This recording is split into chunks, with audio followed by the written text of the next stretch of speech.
Hi, I'm Mina Malik Hussain and you're watching The Coffee Table. And as I'm sure you guys already know, Pakistan is the 6th most populous country of the world. And that's not necessarily a good thing. So we're going to unpack why and why not. And we're going to talk about population control and why this is so crucial for us and how a great deal of our future well-being as a country depends on this. So today, joining us on set, we have two experts in the field who've been doing excellent and amazing and such sort of meaningful work for it. We've got Syed Kamal Shah, who is the CEO of Rahnuma, which is the Family Planning Association of Pakistan, and Dr. Saman Yazdani Khan, who is the founder and director of the Center for Health and Population Studies. Hello, welcome to the set. It's lovely to have you. Walaikum salam. How are we doing today? Very fine, very fine. And thank you for inviting us. Thank you for coming. We've always it's our great hobby to pluck people from their offices and come and talk to us about all the excellent works that they are doing. So tell me, Kamal, Rahnuma, which is the Family Planning Association of Pakistan, it has a wonderful origin story, which is one of my favorite stories. So please tell us. Yeah, it was basically in 1948, our founder member, Begum Saida Wahid, her maid, she actually died in her 5th delivery. And again, when she was discussing it with colleagues, that maid never wanted that 5th child because she already had 5. She was in a family where everybody was educated. She wanted to educate the rest of her 4 children. Yes. So it was a pregnancy that she never wanted, and she died in that delivery. And this was something which rang bell in her mind, Begum Saida Wahid, and she thought this is something that she need to work on. Yeah. And an opportunity came in. There was a conference in India whereby it was about population, it was about family planning. And when she came back, she was so motivated that she started talking to her friends. Yeah. But you just imagine, she could hardly convince 4 to 5 friends, all female. And they could understand it, and they started believing in her. And I was told that at one point of time when she had gone to the field, when she came back, she was all bleeding.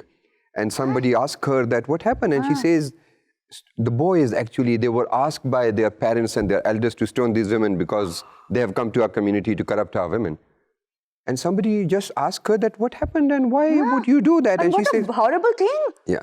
And she was such a strong believer that she says, I'll keep going into this community again and again unless they understand. And this is how the entire movement started. Initially started the very first clinic in her garage. Wow. She requested a friend who was a gynecologist, and again she assigned her maids, go into other houses and keep telling people that there's a clinic in the neighborhood. And so that you people have questions and you have concerns and you can just come here for free. Yeah. And that one clinic has now turned into... Now we are running 10 big hospitals across Pakistan. We have 135 clinics across Pakistan. We have youth helplines. We have youth resource centers.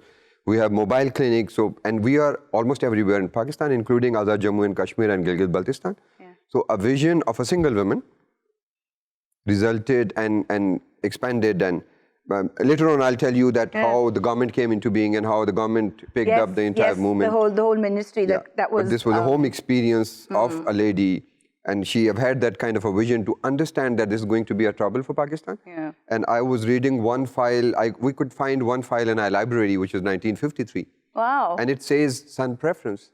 It says low status of women. And today when we work in the community, we find so many of those elements in 1953, we find them relevant today as well. And it's been decades since then.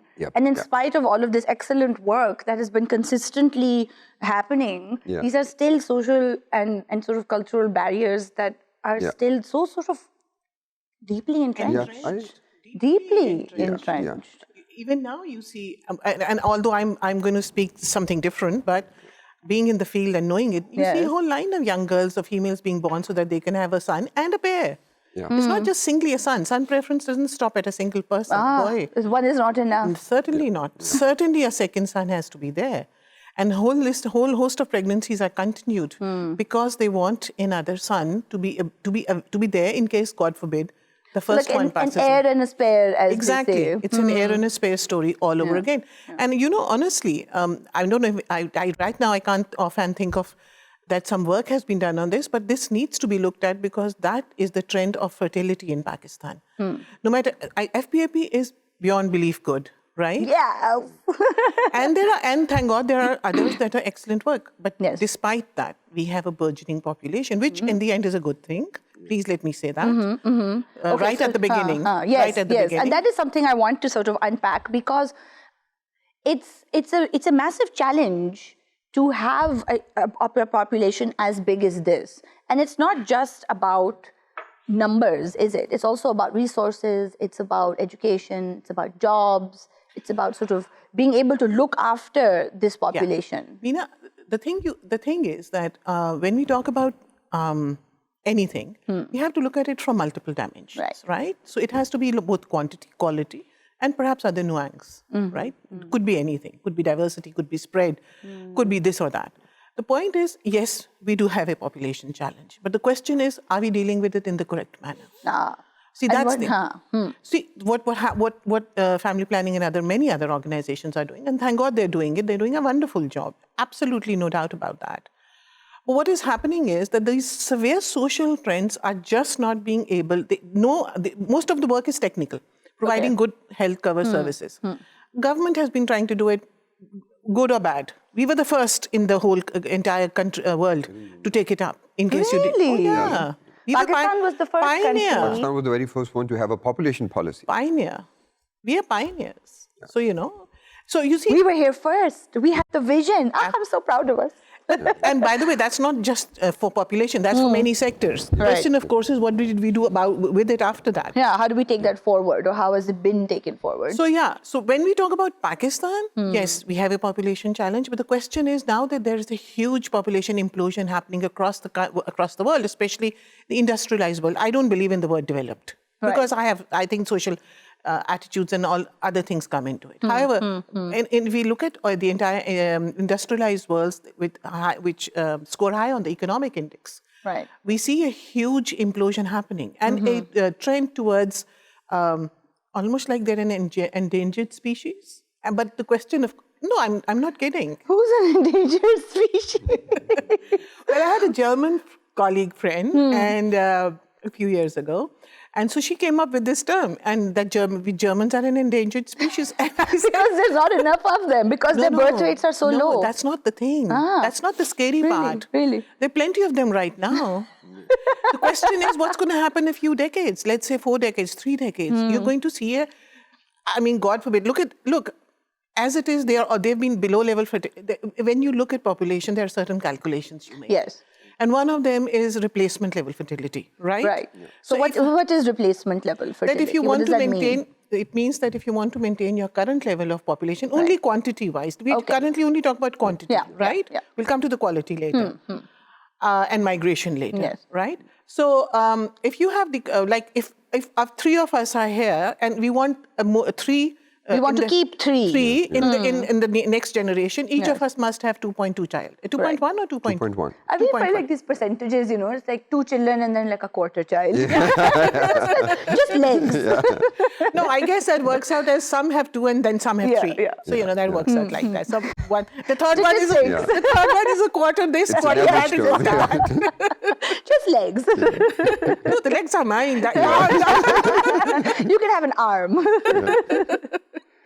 So that's what it is. And what's been happening across, for example, across Europe and currently United States, 2019, first time this happened in US. Japan's, poor things, the worst, right? No, maybe not the worst, but badly hit. Okay. And so across Europe, and that means East Europe, West Europe, we've had below level fertility for more than 3-4 decades now. Oh wow! So which means that now they have a lot of old people and not enough young people. And you know what that's called? What? It's called aging of the population. Aging of the population. Yes, it's a very significant phenomenon.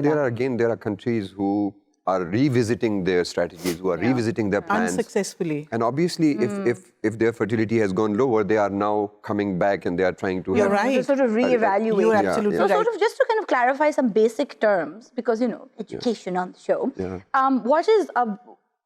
Is there a difference between our growth rate and our birth rate?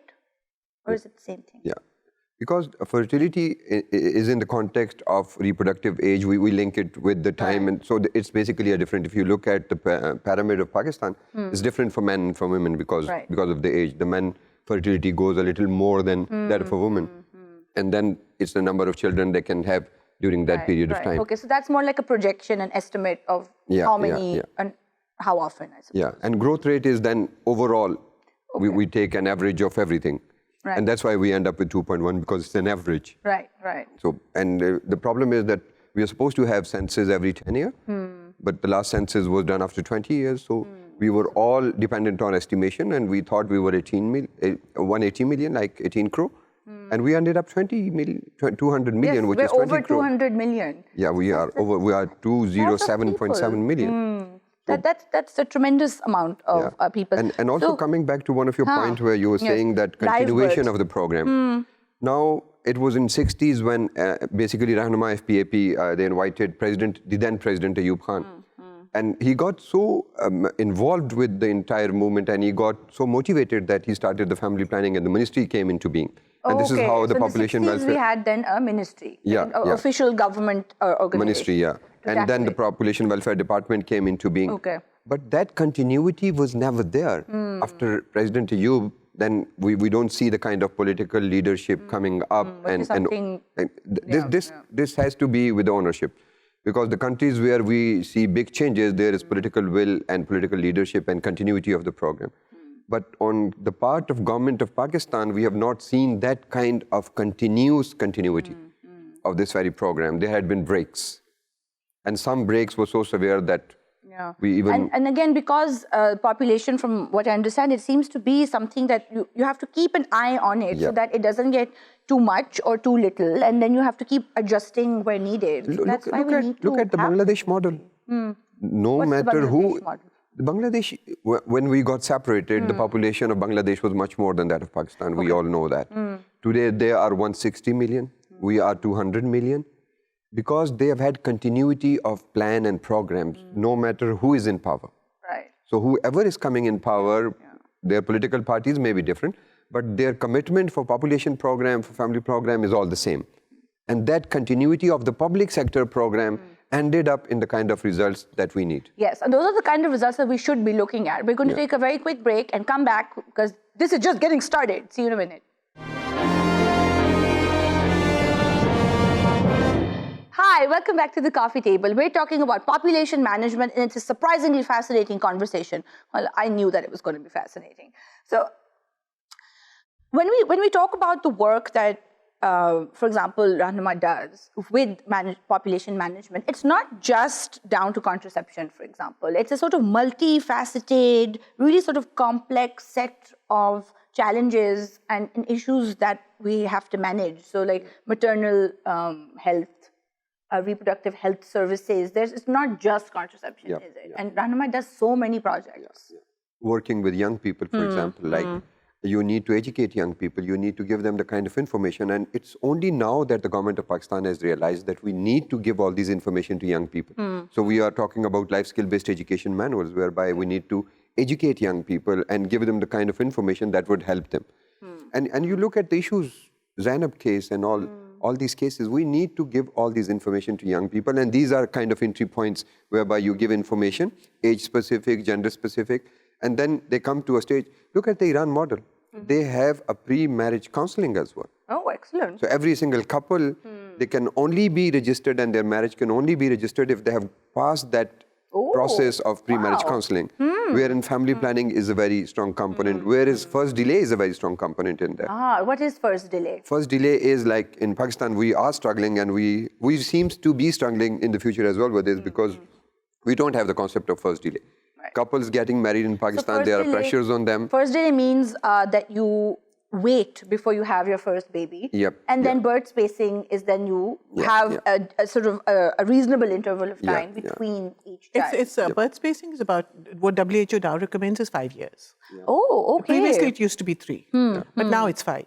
Oh, that's excellent. WHO lays down these standards. That's a tidy amount of time. Yeah, that's plenty. And if the WHO is doing this, that means they've taken into account global statistics. Absolutely. And this means that as a universal sort of benchmark, that for women's health and maternal health. And if mums are healthy, then the chances of their having babies who are healthy is much higher, isn't it? Not just that. First of all, it'll affect, we have premature births and premature deaths. But now that's a huge social and a mental health issue. Because a woman who's carried a child for 8 months and the child dies, like births, that's a killer. So premature births have a huge chances of mortality too. And infant mortality rates are also the number of live births. So that doesn't even factor deaths. in. Sorry, yes. Deaths. Deaths. Yeah. But that doesn't factor in miscarriage and stillbirths, does it? Not in stillbirths. Yeah. No, infant means the baby is born, Live births. but dies with the first month, infant. Yeah. So you see, when you talk about, so that's how maternal health comes in as very important. Yes. Because a woman is doing a lot of heavy work when she's carrying a baby. So stillbirths will be, if you have spacing, stillbirths will be controlled, inshallah. Premature births, child mortality, because you can pay attention to the child, the young child, and for its nutrition, because that's a very vulnerable period for the child. Up till 5 years. Yes, because that's the weakest person that you are. You're young. A lot of things can affect you, and the family. So in modern population theory, the onus of having a small child is not for the sake of economics or for the population at large, but it is for that family and for that mother. Yeah. So the onus of health, that's what WHO also, and there's always been a debate. There's a debate that's a liberal debate, and then there's a conservative trend policy. Yes. We've always had a very conservative policy. Globally, there was a liberal policy at one point where youth services became important, and ICPD 1994 was a landmark thing in that. Right. However, what happened globally after that was that it sort of shrunk to maternal and child health. It shouldn't have. Okay. I mean, I'm going a bit further, but you know. No. But why shouldn't it shrink to just child and moms and babies? Because a lot of reproduction is taking place beyond mothers also, outside motherhood too. So that needs to be heavily addressed. And if it isn't, then we have the HIV epidemic, then we have the STDs, etc., etc. So these political trends keep happening in the population debate, and Pakistan sort of finds its place somewhere in between these, and organizations do it too. So that's why spacing becomes so significant in how it affects the mother and the mother's family. But then, then beyond that, you can go into the economics, but the economic debate can be either way, plus and vessel minus. So, And 1994 again was kind of a landmark because there was a conference, we call it International Conference on Population Development, ICPD, held in Cairo. Now, government of Pakistan played an extremely leadership role in that because they brought the Arab countries on the table and they made them very good. Well done, Pakistan. And the then that was Benazir and the then Prime Minister was the head of Government of Pakistan delegation, and her statement became popular because she says in Pakistan, I want every single pregnancy to be a wanted pregnancy. Yes. So that was the kind of statement that we gave. And in ICPD, for the very first time, the global community agreed. And when we say ICPD, every single government was there, donor was there, and your body was there, civil society was there, activists were there. The first time. Academia was there. The first time that the civil society was allowed to be on the table. Yeah. Excellent, because they're the primary stakeholders in all of these conversations. And they agreed that we need to talk to men. We need to talk to opinion leader. Yes. We need to talk to young people. We need to work and have related indicators as well. Because we see the very strong link between education and family planning programs. So that link when you and the poverty understand these parameters, then you're able to make informed decisions. and the link between family planning and poverty. That's a very strong evidence is there. Yes. So we need to understand these indicators, and that's how the program spectrum increased. And people started working, and they thought, no, we don't have to be dealing and working with women alone. We need to work with all other actors who got a say. And in the case of Pakistan, the rest of the actors at times, they have much more say than the women who is supposed to produce the child, who would be delivering the child. In most of the cases, she hardly has a say.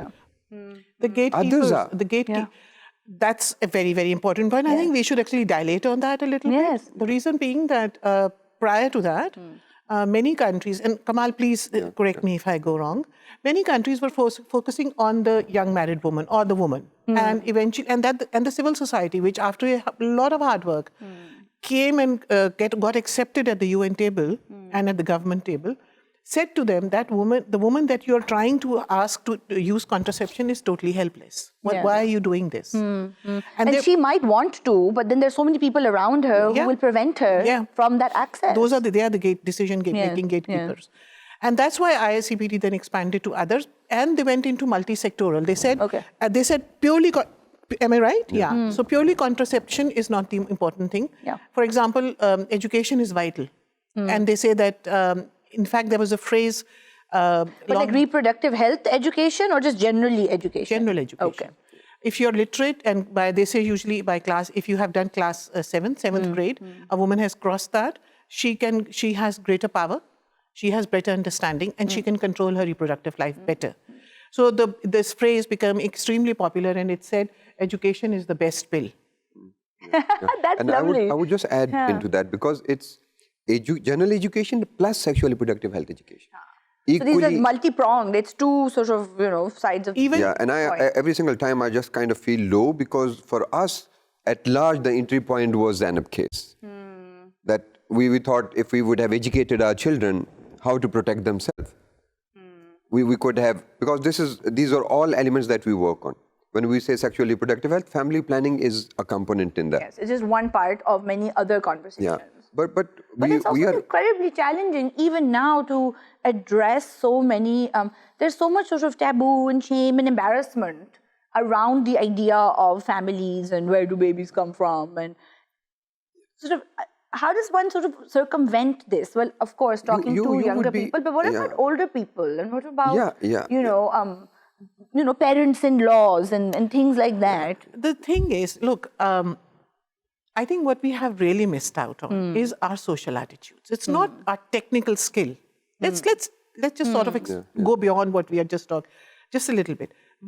If today all the technology that has already been invented was easily accessible with good quality backup and follow-up, you wouldn't have these issues because that technology exists. However, access is not possible, right? You know the 4As. And all the gatekeeping. What are the 4As? Oh God, no, I know access, availability.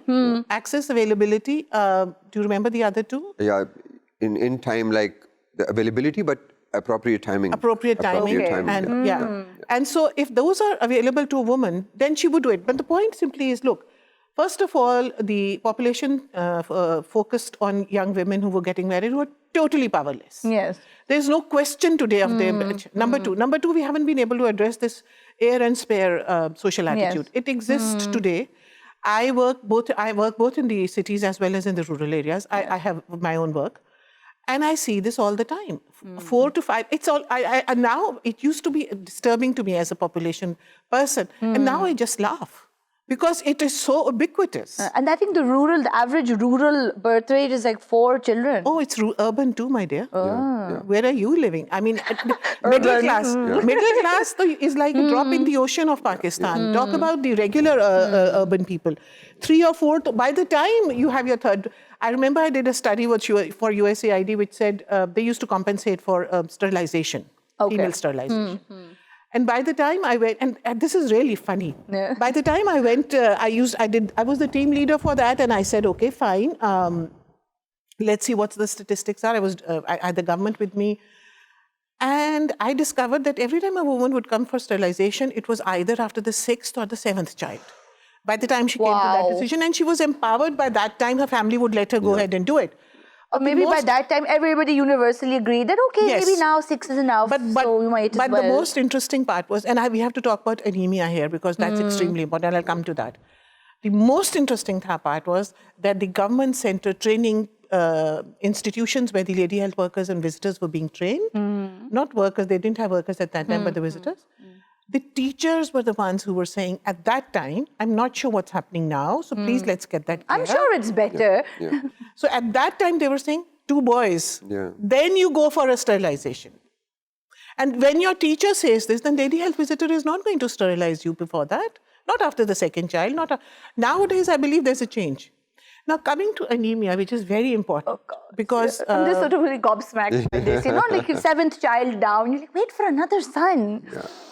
And that's a regular trend. So you see, it's not...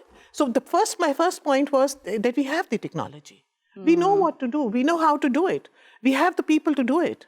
But we don't have... And I think at this point... How many political leaders, top political leaders, do you remember talking about this topic? Well, after Benazir, I think Musharraf and now Imran Khan. That's about it. But this is called unmet need. This is an actual thing, isn't it? And the government document is saying unmet need means women and couples who are ready for family planning. They want to have, but they don't know what to do about it. And how to go about it. And our numbers have decreased. And this is government data, which is legit. It's gone down from 25 to 17%. And why is that? But without any big intervention from the public side.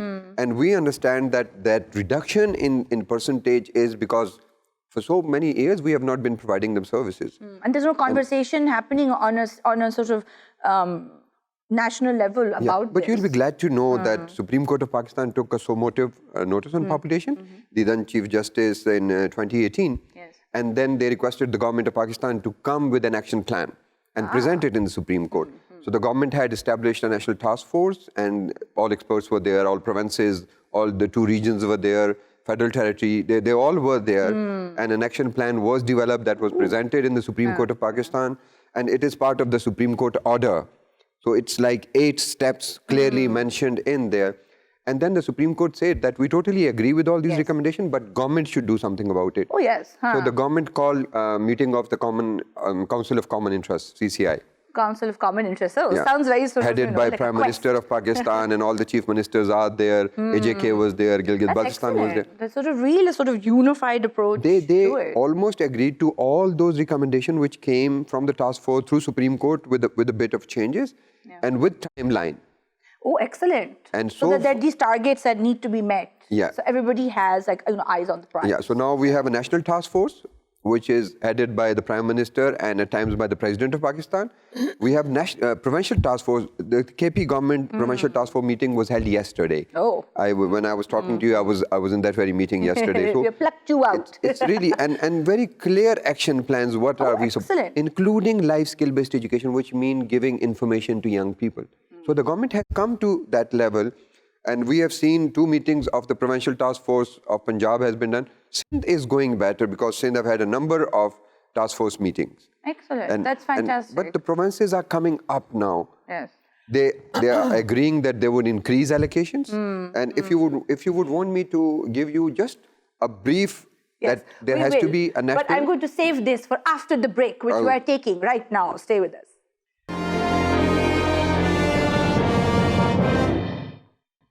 Hi, welcome back to the coffee table. We're having a rip-roaring conversation about management of population. And I'm having a really great time. Stabilization of it. What is population stabilization? That you more or less only have, little over, but more or less only have, continue over the decades, the same number of people. Okay, right. You don't increase manifold and you don't decrease manifold. Yeah. Both ways. So, but there's also this sort of... you need to have a certain amount of young people so that they become your labor force as adults. More than that. It's actually far more than that. Because what's been happening is a global phenomenon. And this is happening in Pakistan too. You must remember, Pakistan is a very important country when it comes to population sector, globally. Just because we're up there in numbers. Just like China and India have been 1 and 2, and now they're going to shift. So Pakistan having a large population is very important globally. That's number one. Just like we are in FAO, food. We are the major food producers of the world. So what we need to do is, for our stabilization, we need to encourage a 2.13 family size. Currently, we have much more than that. The question, of course, is we need to also look at what is happening outside the borders of Pakistan. Okay. And I think by looking at that, what we can do is facilitate our own population, improve our own population challenges. And we've recently seen Japan walk in and sign a MOU with our government. And they are now, for the first time, because Japan is Japan has had a reputation of being fairly xenophobic and fairly against migration and foreigners coming in.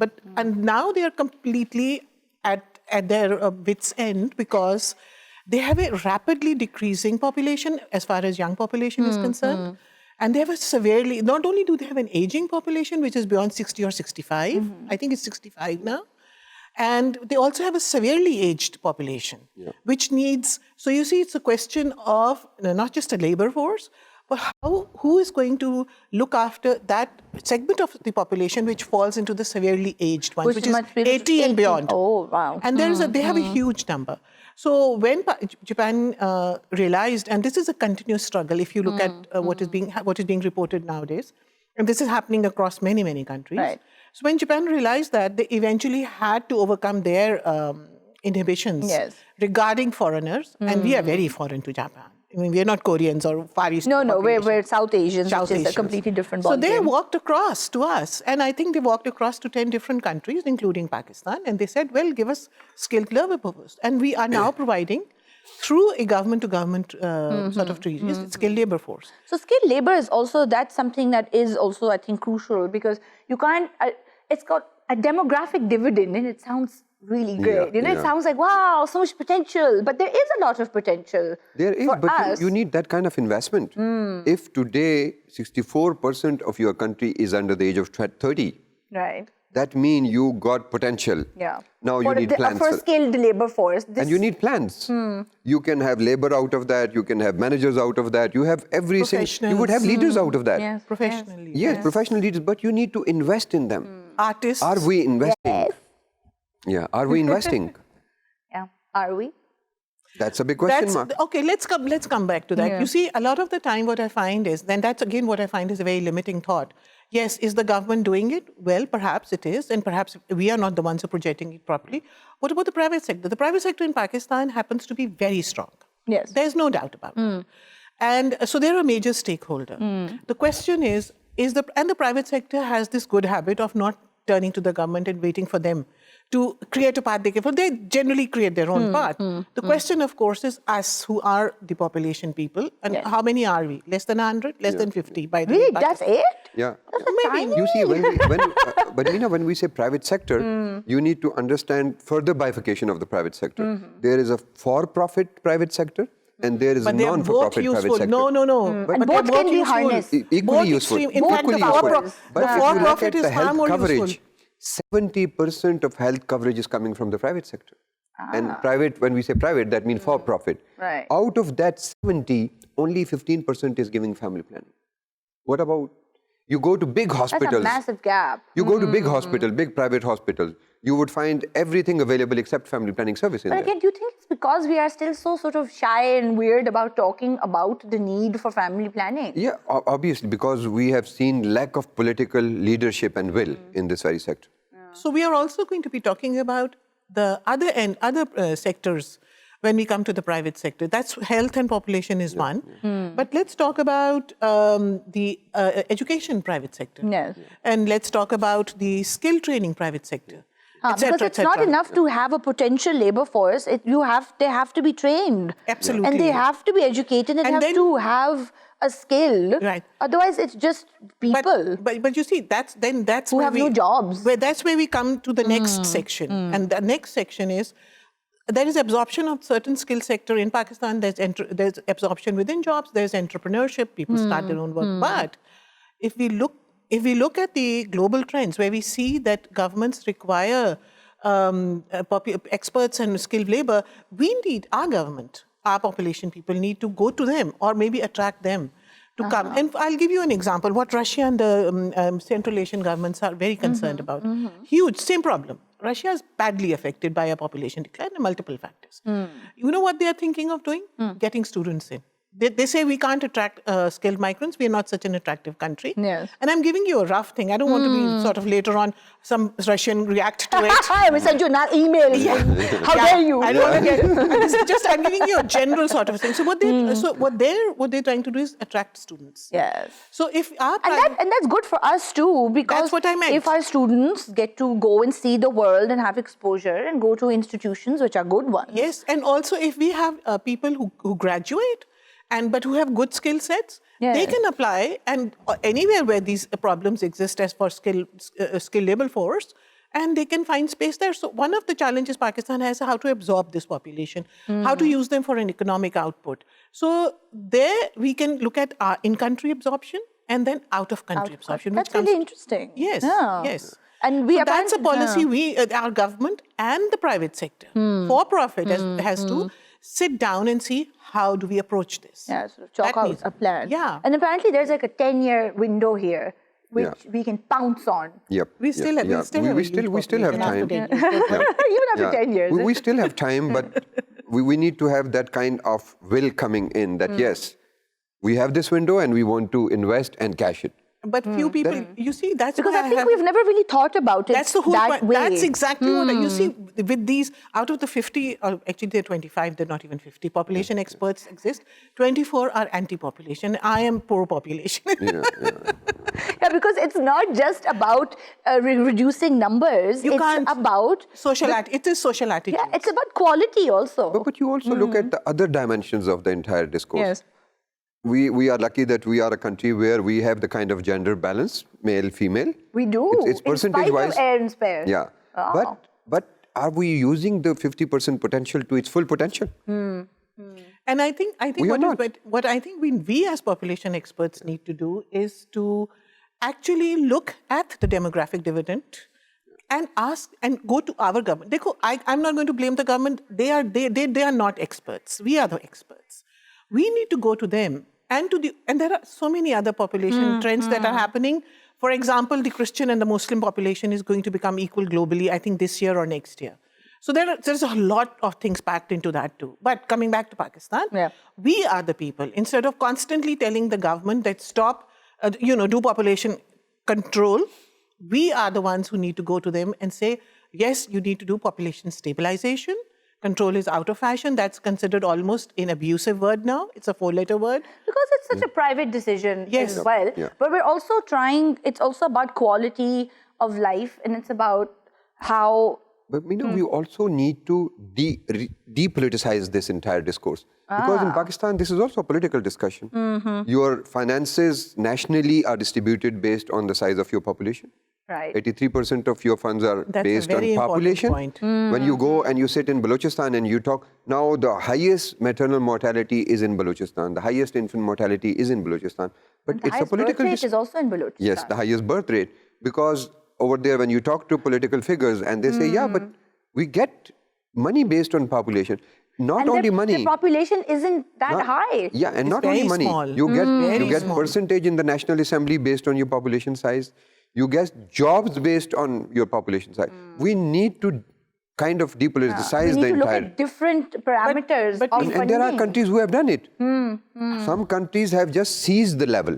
They say for the next 40 years, your population goes up and down, you will get the same money, your percentage in National Assembly would not increase.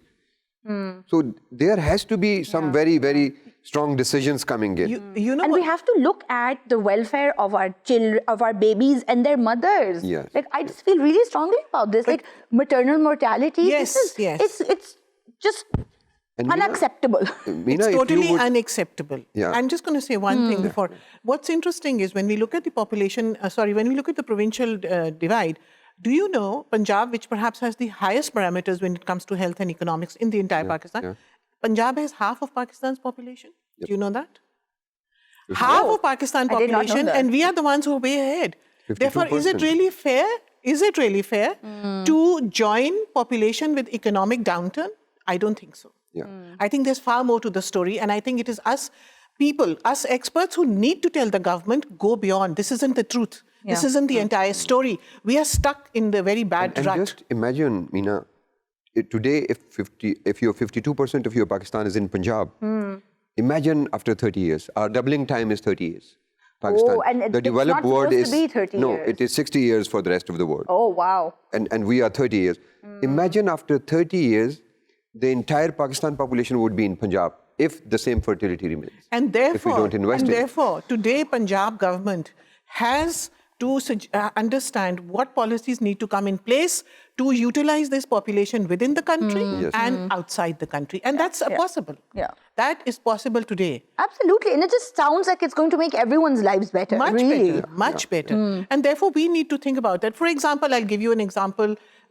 We were talking about economics. Now, we know that in the Silicon Valley in the United States is the 5th or the 6th largest economy. Now, how did that happen? Because that region took upon itself the major entrepreneurship, innovation, and leadership that could exist anywhere in the world. And they became one of the biggest, that little region became a global economy. So we have models to follow. We have plenty of things that have happened successfully. Today's Pakistan population challenge and the demographic dividend, and dividend means a good... Yeah, payback, something good will come out of it. So today, that is what we need to do. We've already got this. And right now, honestly, Kamal, when I look around, like I said, I usually laugh nowadays every time I hear a maid or a worker telling me somebody is getting pregnant, because we have not been able to control our families' have not learned small family size. Let's face the truth. And you know, in very general terms, when we say maternal mortality, Yes. you know what does that mean? We lose one mother every 20 minutes in Pakistan. So in the course of Every this 20 show, minutes. in the course of this show, 2 women have died in childbirth. Yes. And they've died And most it's probably big in the number. remote rural parts, not perhaps in Punjab as much, but in the other provinces. If you take the annual figures of maternal mortality is more than a plane crash and deaths in a plane crash. But that's a big news. This is not a news. We are losing these many. And just at a personal level, my roommate, we just became roommates, and I found out that he just broke everything breakable in the room. And I was totally horrified. What's going on? What's happened to him? Very, very well-off family from a very different class. Then I discovered that his mother died when he was 3. And he was raised by his stepmother. And he grew up in that kind of a personality. So, I mean, your mother, children brought up by mothers and children brought up, those are lucky who get... Your mom is an important person in your life. You know, and our children deserve to have that. We are losing that. one mom every 20 minutes in Pakistan. Every 20 minutes. Oof. And because of an unwanted pregnancy. Unmet need, and these are things that could be prevented and could be planned, and I'm gonna there's say, just so much potential there, and it's about the safety of our families and safety of our kids and just raising populations. I'm really glad to report that yesterday when I was in Provincial Task Force meeting of KP, the CM KP said that this is an emergency and we need to take it as an emergency. I'm so glad that that our government is getting on board with this and the urgency is being realized. And thank you so much, both of you, for being on the show. Very welcome. It was a fascinating conversation. I've learned a lot, as I'm sure everybody watching has learned a lot. Thank you guys for watching. If you are watching this on YouTube, don't forget to like and subscribe. And we will see you next time on The Coffee Table. Bye now.